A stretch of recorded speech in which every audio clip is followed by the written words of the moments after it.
the community of Pacific Palisades, street after street full of houses have been reduced to smoldering ash.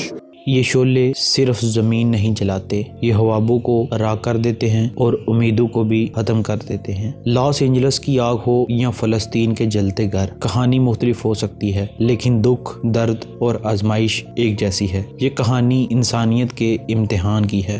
Los Angeles کی جنگلاتی آگ ہو یا فلسطین کے مسکنوں کی تباہی، دونوں کی جڑیں ایک ہیں: ناانصافی، غفلت اور انسان کی خود غرضی۔ لاس اینجلس میں سانتا آنا ہوائیں شعلیں بھڑکاتی ہیں، وہاں طاقتور قوموں کی بے حسی اور ظلم کی آندھی زندگیوں کو جلا کر راکھ کر دیتی ہے۔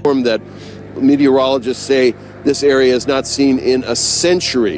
ایک طرف قدرتی آفات کا سامنا ہے تو دوسری طرف فلسطین میں انسانی ہاتھوں کی تباہی، لیکن دونوں جگہوں پر کہانی وہی ہے: بے بس انسان اور جلتے خواب۔ امت مسلمہ کی طاقت اس کے اتحاد میں ہے، لیکن جب امت کے کسی حصے کو آزمائش میں مبتلا کیا جاتا ہے تو یہ صرف ایک قوم کا مسئلہ نہیں رہتا بلکہ پوری امت کی آزمائش بن جاتا ہے، جیسا کہ پوری امت مسلمہ ایک جسم کے مانند ہے۔ اگر جسم کے کسی ایک حصے کو تکلیف ہو تو پورا جسم اس کو برداشت کرتا ہے۔ لاس اینجلس میں آگ قدرت کا امتحان ہے، لیکن فلسطین میں آگ انسانیت کے خلاف جرم ہے۔ ہم پر لازم ہے کہ ان آزمائشوں میں اپنی دعا، مدد اور یکجہتی کا مظاہرہ کریں، کیونکہ انسانیت مذہب سے پہلے ہوتی ہے۔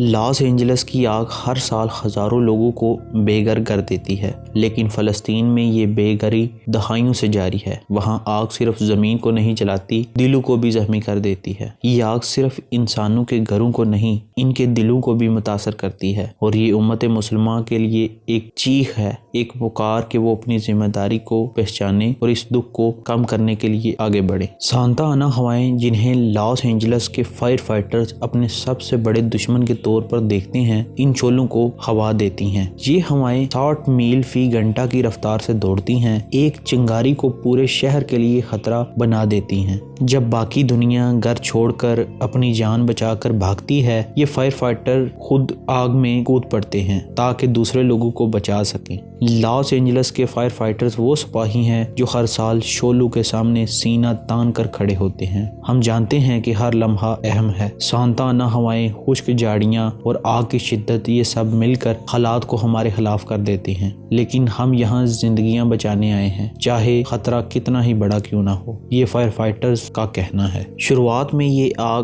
زیادہ تر جنگلات سے شروع ہوتی ہے، اور یہ آگ صرف جنگلوں تک محدود نہیں رہتی۔ ہر سال ہزاروں لوگ اپنی جائیدادیں، اپنی یادیں اور بعض اوقات اپنے پیارے گھر کھو دیتے ہیں، لیکن یہاں کہانی ختم نہیں ہوتی۔ لاس اینجلس کے لوگ چاہے کتنی ہی بار شعلوں کی ضد میں آئیں، دوبارہ کھڑے ہو جاتے ہیں۔ ان کی ہمت کو داد دینی پڑے گی، کیونکہ اگر کسی انسان کا سب کچھ کھو جائے تو وہ اپنی جینے کی امید کھو بیٹھتا ہے، لیکن لاس اینجلس کے لوگ اس معاملے میں بہت حوصلہ رکھنے والے ہیں۔ آگ کے بعد کے اثرات زیادہ خطرناک ہو سکتے ہیں۔ زمین اپنی زرخیزی کھو دیتی ہے، جنگلی حیات کے مسکن ختم ہو جاتے ہیں، اور دھوئیں کی آلودگی سے لوگوں کی صحت متاثر ہوتی ہے۔ یہ ایک قدرتی تباہی ہے، لیکن اس میں انسان کا کردار بھی کم نہیں۔ ہماری ترقیاتی منصوبہ بندی، جنگلات کی کٹائی اور موسمیاتی تبدیلیوں نے ان آگوں کو مزید مہلک بنا دیا ہے، لیکن ہر بحران کے ساتھ امید کا چراغ بھی جلتا ہے۔ لاس اینجلس کے فائر فائٹرز اور شہری مل کر اس خطرے میں نمٹنے کے لیے کام کر رہے ہیں۔ جدید ٹیکنالوجی جیسے